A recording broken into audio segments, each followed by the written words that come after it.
I'm Kevin Olson with the Austin Grand Prix. We're here at Innotech in Austin. It's October 20th, 2011. We're here with Manoj. He just spoke, keynote speaker here. He's with the IBM Watson division. Watson, if you may recall, the famous supercomputer that dominated Jeopardy, and we learned a little bit about that today. If you could tell us, obviously very exciting, and we're interested in kind of, motorsports is a highly technological sport. It's really driving a lot of innovations with computers, and F1 specifically is using technology in an interesting way. Do you see the potential for Watson to maybe, with its reasoning capabilities, to increase the capabilities in both performance and safety of teams to be able to analyze data? And how do you see that working? Yeah, but certainly. Again, motorsports and industries or areas like motorsports, where there's a lot of information, a lot of complexity, a lot of knowledge that needs to be applied, are good market spaces or problem spaces for Watson to be applied. Having said that, we are starting off with Watson, as you know, in healthcare and financial services, but if one were to imagine down the line applications of Watson in motorsports, areas such as all the knowledge about a track, all the data about the chassis design and the performance of the car, the information that they collect during the testing phases, as well as in the simulation runs that they do. And then to figure out what are some of the patterns that have given better performance at a track that has maybe longer straightaways versus one that has more sort of a road course with. So Watson would excel at applications like that, where you're trying to take a lot of unstructured information and massive amounts of it, and trying to come with potential patterns on how you could improve performance or you can reduce costs of systems. So it would be exciting to see something like Watson being applied to racing. Has there been any interest, or I know you're kind of forming those partnerships and the applications, the kind of software that sits on top of Watson. Yeah. Has there been any interest or any talk about motorsports specifically, or other performance development in that sense? Yeah, not necessarily exactly motorsports, but a lot of automotive companies have come to us, and they have talked to us about how they could use.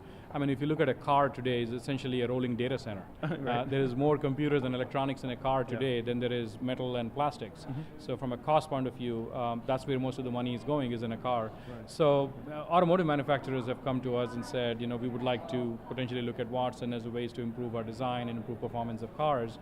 And again, this is one of the potential applications. We don't know when we'll be able to get to it in terms of priorities of industries, but I can see the automotive applications being extended into motorsports very easily.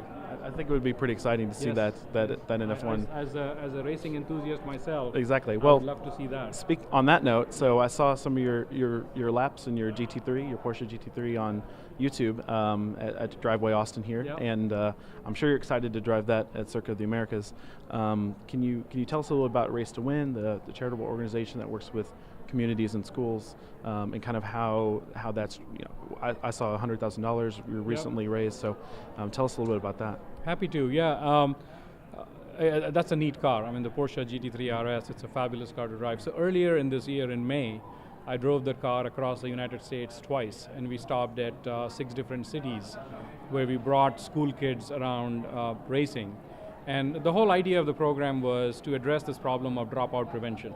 1 out of 3 American kids drop out of high school today, and that's not a good statistic for us if we want to build a country of competitive offerings and technologies. So I decided to take racing as an example and get school kids engaged who are at risk of dropping out, take them to a racetrack, get them excited about racing, and then talk to them about all the engineering and sciences that goes into a race car, and then motivate them to stay in school and pursue science and engineering careers. And the goal was to raise awareness and also raise $100,000 for a group called Communities in School, which is a national organization that addresses the dropout prevention problem. And I'm happy to report we raised actually $154,000 against our $100,000, and we engaged about 1,500 children across the United States in 6 cities.